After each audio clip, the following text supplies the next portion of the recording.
Hello hi നമസ്കാരം സുഹൃത്തുക്കളെ. ഞാനിന്ന് പുതുതായിട്ട് നമ്മളടുത്ത് വന്ന പുതിയ ലോങ്കൻ്റെ BQ വെറൈറ്റി ലോങ്കൻ്റെ തൈകളാണ്. ഹെവി പ്ലാന്റുകളാണ്. ഇതിൻ്റെ ഒരു പ്രത്യേകത എന്ന് പറഞ്ഞത് കൊമേഴ്ഷ്യലി വിദേശത്ത് തായ്ലൻഡിലൊക്കെ എല്ലായിടത്തും കൊമേഴ്ഷ്യലി കൃഷി ചെയ്യാൻ ഉപയോഗിക്കുന്ന ഒരു വെറൈറ്റിയാണ്. ഹൈ ഈൽഡാണ്. ബെഞ്ചായിട്ട് വലിയ വലിയ കൊലകൾ കായ്ക്കുന്ന, നമ്മൾ ഹോം പർപ്പസ് അല്ലാതെ കൊമേഴ്ഷ്യലി ചെയ്യുന്നൊരു വെറൈറ്റിയാണിത്.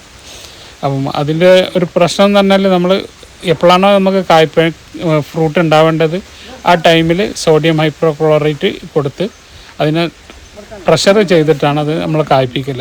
ഇത് കൊമേഴ്ഷ്യലി ചെയ്യുന്നത് തന്നെ ഒരേ സമയത്ത് യൂണിഫോമിറ്റിയിൽ കായ്ക്കാൻ വേണ്ടിയിട്ടാണ്. അപ്പം സോഡിയം ഹൈപ്രോക്ലോറേറ്റൊക്കെ കൊടുത്ത്, അതേപോലെ തന്നെ പൊട്ടാസ്യം നൈട്രേറ്റ് കൊടുത്ത് ഒക്കെ അതിന് വേണ്ട പോഷകങ്ങളും മൂലകങ്ങളൊക്കെ കൊടുത്താൽ ഹൈ ഈൽഡ് തരുന്നൊരു വെറൈറ്റിയാണ്. അപ്പോൾ ജസ്റ്റ് അതിൻ്റെ ഹെവി പ്ലാന്റുകൾ വന്നപ്പോൾ അത് നിങ്ങളുടെ കൂടെ ഒന്ന് ഷെയർ ചെയ്യാമെന്ന് വെച്ചതാണ്.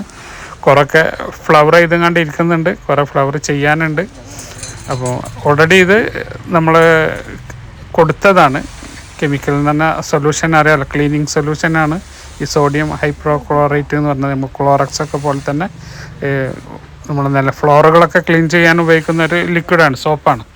അതിൻ്റെ ഒരു കണ്ടൻറ്റാണ് ഈ സോഡിയം ക്ലോറേറ്റ് എന്ന് പറഞ്ഞത്. പിന്നെ നമുക്ക് വേണ്ടത് പൊട്ടാഷ്യാണ്. പൊട്ടാഷ്യം നൈട്രേറ്റ് നമ്മൾ ഒരു 15 ദിവസം കൂടുമ്പോൾ അല്ലെങ്കിൽ 10 ദിവസമൊക്കെ കൂടുമ്പോൾ സ്പ്രേ ചെയ്ത് കൊടുക്കുക. ഈ കായ്ക്കാത്ത ലോങ്കനുകളൊക്കെ ആരെങ്കിലും വീട്ടിലുണ്ടെങ്കിൽ നിങ്ങൾക്കൊന്ന് പരീക്ഷിക്കാവുന്നതാണ്. 8 വർഷം 10 വർഷമൊക്കെ ആയിട്ട് കായ്ച്ചിട്ടില്ലെങ്കിൽ ഈ ലിക്വിഡ് ഒന്ന് ഉപയോഗിച്ച് നോക്കിയാൽ നിങ്ങൾക്കതിൻ്റെ ഫലം കിട്ടും, ഉറപ്പാണ്. ബായ്. അബ്ദുറസാഖ്.